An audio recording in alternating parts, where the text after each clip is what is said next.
এয়া আকাশবাণী গুৱাহাটী ডিব্ৰুগড় সন্ধিয়া 6 বজাৰ বাতৰি পঢ়িছো ৰূপজ্যোতি বৰুৱাই ৰাজ্যখনৰ প্ৰথম পৰ্যায়ত 5টা সমষ্টিত হ'বলগীয়া লোকসভা নিৰ্বাচনলৈ মাজত মাত্ৰ 2টা দিন বাকী থকা অৱস্থাত নিৰ্বাচন হ'বলগীয়া জিলাসমূহৰ প্ৰশাসনে কঠোৰ ব্যৱস্থা গ্ৰহণ কৰিছে নিৰ্বাচনী আচৰণ বিধি উলংঘাৰ ঘটনা ৰোধ কৰাৰ উপৰি এই নিৰ্বাচন নিয়াৰিকৈ পৰিচালনাৰ বাবে প্ৰতিখন জিলা প্ৰশাসনে যাৱতীয় ব্যৱস্থা গ্ৰহণ কৰিছে 19 এপ্ৰিলত নিৰ্বাচন হ'বলগীয়া কাজিৰঙা শোণিতপুৰ লখিমপুৰ ডিব্ৰুগড় আৰু যোৰহাট সমষ্টিৰ অন্তৰ্ভুক্ত জিলাকেইখনত নিৰ্বাচনৰ পৰিপ্ৰেক্ষিতত 17 এপ্ৰিলৰ বিয়লি 5 বজাৰ পৰা ভোটদানৰ দিনা বিয়লি 5 বজা পৰ্যন্ত সুৰা নিষিদ্ধ ঘোষণা কৰা হৈছে এই সময়ছোৱাত সুৰাজাতীয় সামগ্ৰী বিক্ৰী কৰা পাইকাৰী আৰু খুচুৰা বিপণী তথা দেশীয় সুৰাৰ দোকানসমূহ বন্ধ থাকিব এই আদেশ উলংঘাকাৰীৰ বিৰুদ্ধে অসম আবকাৰী আইনৰ নিৰ্দিষ্ট ধাৰাৰ অধীনত বিধিগত ব্যৱস্থা গ্ৰহণ কৰা হ'ব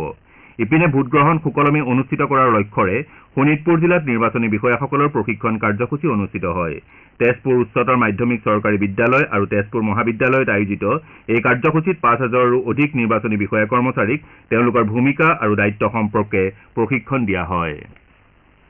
কেন্দ্ৰীয় লোকসেৱা আয়োগে 2023 বৰ্ষৰ সৰ্বভাৰতীয় অসামৰিক সেৱা পৰীক্ষাৰ ফলাফল ঘোষণা কৰিছে প্ৰকাশিত তালিকা অনুসৰি লক্ষ্ণৌৰ আদিত্য শ্ৰীবাস্তৱে প্ৰথম স্থান অধিকাৰ কৰিছে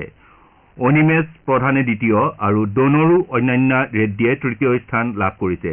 ৰাজ্যৰ কেইবাগৰাকীও যুৱক যুৱতীয়ে এই তালিকাত স্থান লাভ কৰিছে ইয়াৰ ভিতৰত অভিজ্ঞান হাজৰিকাই 172 সংখ্যক স্থান ৰিকি লহকৰ প্ৰধানে 230 সংখ্যক স্থান ঈশ্বৰী ডেকাই 320 সংখ্যক স্থান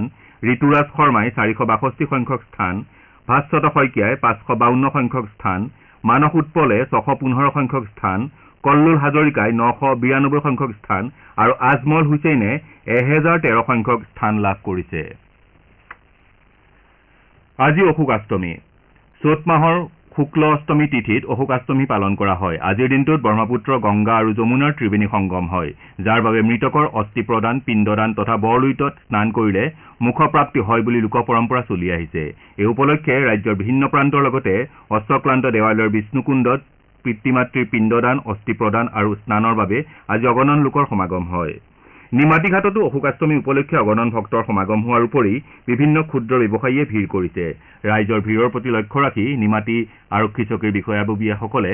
যাৱতীয় নিৰাপত্তা ব্যৱস্থা গ্ৰহণ কৰিছে ব্ৰহ্মপুত্ৰত স্নান কৰোঁতে কোনো লোকৰ যাতে হানি নহয় তাৰ বাবে SDRF বাহিনী মোতায়েন কৰা হৈছে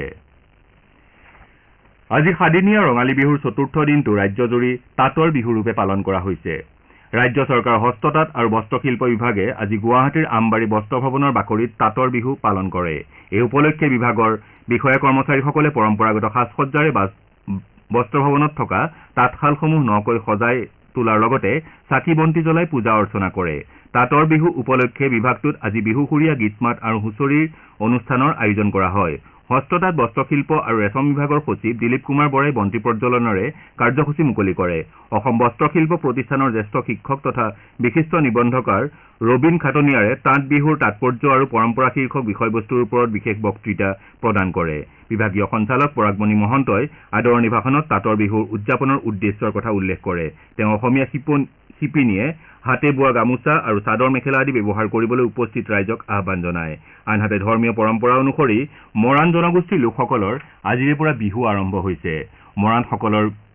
বিহুৰ আজি উৰুকা আৰু কাইলৈ গৰু বিহু উল্লেখযোগ্য যে মৰাণসকলে চতৰ সংক্ৰান্তিত বিহু পালন নকৰে তেওঁলোকৰ বহাগৰ প্ৰথম মঙলবাৰৰ পৰা বিহু পালন কৰাৰ নিয়ম আছে তেওঁলোকে মঙলবাৰে উৰুকা আৰু বুধবাৰে গৰু বিহু পালন কৰাৰ পাছত বিহু নমোৱা কাৰ্যসূচীৰে মানুহ বিহু আৰম্ভ কৰি বিহু উৰুৱা কাৰ্যসূচীৰে বিহু উদযাপনৰ সামৰণি মাৰে মৰাণসকলৰ ৰঙালী বিহু উপলক্ষে বিভিন্ন ঠাইত গছৰ তলৰ বিহু ধৰ্ম হুঁচৰি ৰাতি বিহুৰো আয়োজন কৰিছে উজনি অসমৰ মৰাণ বসতি প্ৰধান অঞ্চলসমূহত বিহুৰ বাবে উৎসৱমুখৰ পৰিৱেশে বিৰাজ কৰিছে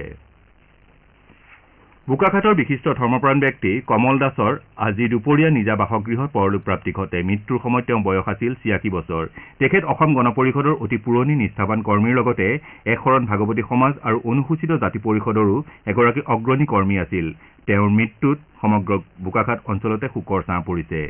আমাৰ এতিয়াৰ বাতৰি ইমানতে অন্ত পৰিল